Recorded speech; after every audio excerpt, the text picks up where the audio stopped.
Hello and welcome to WristReview's first official YouTube video. We're starting off a brand new channel with a brand new segment, and we're going to be presenting things that you wouldn't necessarily see written in articles on the website. We thought this a more concise and more direct manner of talking about watches even. Before we begin, I should probably apologise for my frankly hideous cold. It's horrible, to be honest. And it's raining outside today, but nevertheless, we're still here and we're still cheery. So, what should we start with? Well, you've heard of the School of Rock. We're presenting today the School of Watch. And that was a terrible pun. But nevertheless, we're presenting a School of Watches, so we're going to show you different parts of the watch, how they work. We're going to explain things in a little bit more detail, and we're going to go over things that you wouldn't, as I've already said, we're going to go over things that you wouldn't necessarily see written about on the website. And I thought, well, today, seeing as we're starting off a brand new channel, we should probably learn how to start a stopped wristwatch.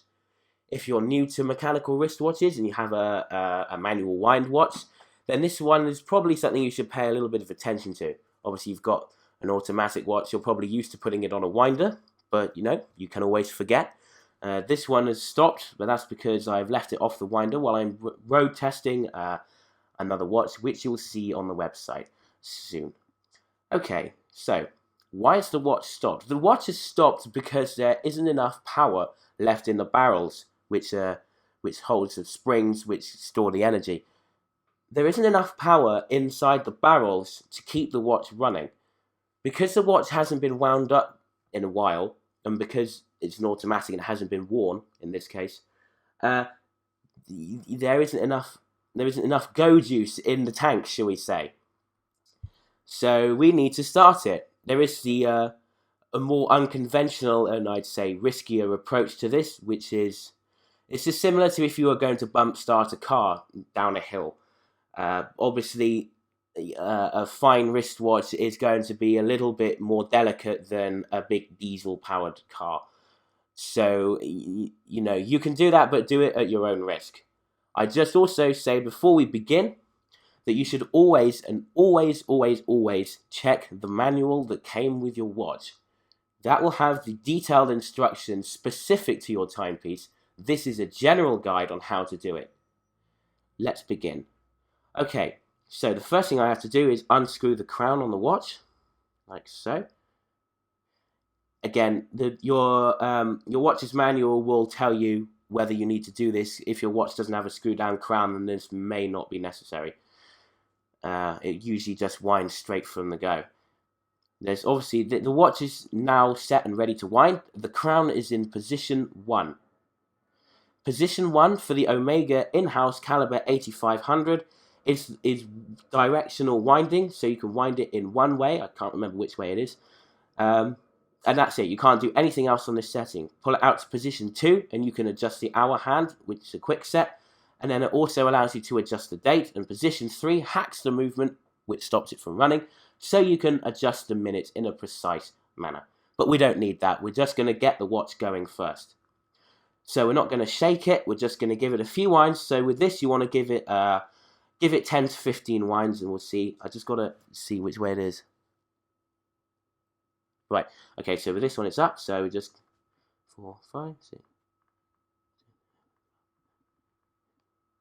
Yeah, okay. So the watch is now running. If you find that the watch still isn't running, just give it another few turns, 3, 4, 5. Be careful of overwinding. Most watches, including automatic watches, have a set system in place that when the barrel is full, you can't wind it up anymore, and so it'll in theory stop any damage from going to the springs in the barrels. So now the watch is running. We can see that the second hand sweeps nicely. So what we're going to do is we're going to push the crown back in and screw it in like so. Sorry, there we go. It's probably a little bit easier to see. So as you saw there, all I did was pulled the crown out to position 1. On this way I wound it forwards. Is it going in or is it? It's not screwing on the thread. Yeah, it's a little bit tricky with these. There we go. Yeah, so if you have a screw down crown and you're not used to screwing it, it can take a little while to get it to hook on the thread to screw it down even. Okay, so now I've put it down. The watch is now officially water resistant to the 150 meters as stated. If we take it off this, we undo the clasp like so. You can, hopefully you can see it a little bit. The escapement there is now moving. So now all you need to do is wear the watch. You give it a couple of hours if you want, or if you're doing this before we go to bed, just chuck it on the winder, no problems. But you don't literally chuck it. There. And there you are. And that's all there is to it. This is probably the easiest thing you'll ever have to do. And it's even easier if your watch has a power reserve indicator on the dial. Let's get that set up. There we go. Okay, so now we've done that. I would set the time, but, well, I don't really need to go into much detail to do that, really. It honestly makes me wonder why you're wearing a watch if you don't even know how to set the time on it. But, you know, we've all got to start somewhere.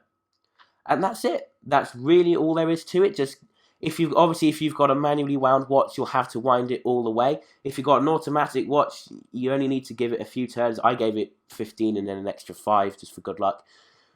So that's only about 20 turns, and that'll get enough power into the barrels just to get it moving, and then you can strap it on the wrist and just take it for the day. No problems. Thank you very much for watching this short video. Hopefully it was detailed enough for you. If you have any feedback, anything you'd like to see, anything maybe we could do a little bit differently next time, please by all means drop a comment. Also, please don't forget to like and subscribe. Recommend us to your friends. Get the word out there, really. We're coming to YouTube, and we're gonna see if we can make the best of it. I'm Harlan Chapman Green, the managing editor for wristReview.com. Thank you very much for paying attention to this video, and have a pleasant day. Peace.